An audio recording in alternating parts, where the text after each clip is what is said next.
নমস্কার স্টুডেন্ট, আজকের আমরা শুরু করতে চলেছি ক্লাস 9-এর রায়মার্টিনের ভৌতবিজ্ঞান প্রশ্নবিচিত্রা। প্রথমে আমরা মধ্যশিক্ষা পর্ষদ প্রদত্ত নমুনা প্রশ্নপত্রর 1 নম্বর যে সঠিক উত্তর নির্বাচন সেটা দিয়েই শুরু করছি। শুরু করা যাক। প্রথম প্রশ্ন দেখো আছে, আয়তন একটি লব্ধ রাশি, এটি কয়টি প্রাথমিক বা মৌলিক রাশি দিয়ে গঠিত? দেখো, আয়তন হচ্ছে দৈর্ঘ্য, প্রস্থ এবং মাত্রা, অর্থাৎ এটি হচ্ছে 3টি মৌলিক রাশি দিয়ে গঠিত। চলে আসা যাক দ্বিতীয় প্রশ্নে, প্রদত্ত কোনটি রাশি নয়? তাহলে এর জন্য আমাদেরকে জানতে হবে রাশি কাকে বলে, অর্থাৎ পরিমাপযোগ্য যে কোনো বিষয়কেই রাশি বলে। তা যে কটা অপশান দিয়ে আছে দেখো, একটি বুলেটটির ভরবেগ, বুলেটটির ওজন আর বুলেটটির বক্রতলের ক্ষেত্রফল। দেখো, ভরবেগ, ওজন, ক্ষেত্রফল সবগুলোই পরিমাপযোগ্য, কিন্তু একটি বুলেটের কি আমরা পরিমাপ করব সেটাই কিন্তু বলা নেই, অর্থাৎ এখানে এটাই হবে উত্তর। 3 নম্বর কোশ্চেনে আসছি, প্রদত্ত কোনটি ত্বরণের মাত্রীয় সংকেত?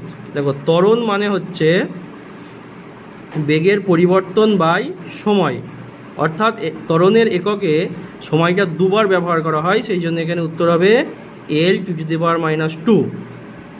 নেক্সট আসছি, তুমি সুতোয় বেঁধে একটি ঢিলকে ঘোরাচ্ছ, ঢিলটির গতি কি হবে? দেখো, চলন গতি, ঘূর্ণন গতি, বৃত্তীয় গতি না মিশ্র গতি? তাহলে চলন গতি মানে এক জায়গা থেকে অন্য জায়গায় স্থান পরিবর্তন, তাহলে এটা হবে না। আর মিশ্র গতি মানে যেখানে দুটো গতি একসঙ্গে মিশে থাকে। ঘূর্ণন আর বৃত্তীয়র মধ্যে যেহেতু সুতোয় ঢিলটা বাঁধা আছে, অর্থাৎ ঢিলের সঙ্গে সুতোর একটি সম্পর্ক আছে, তাহলে এটা কি হবে? ঘূর্ণন গতি।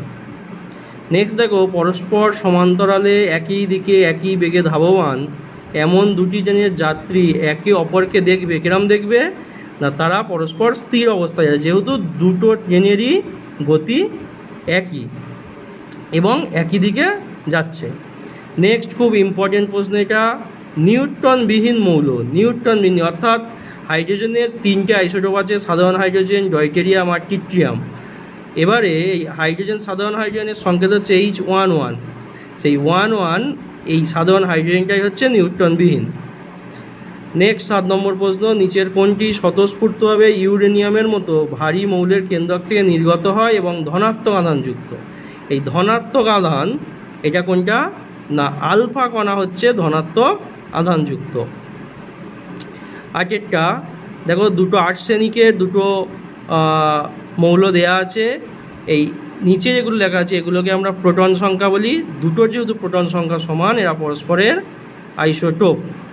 এখানেই আমাদের পর্ষদ প্রদত্ত নমুনা প্রশ্নপত্রের সেটের মাল্টিপল চয়েস কোশ্চেন শেষ হলো। এই পর্যন্ত, পরের দিন আবার দেখা হবে।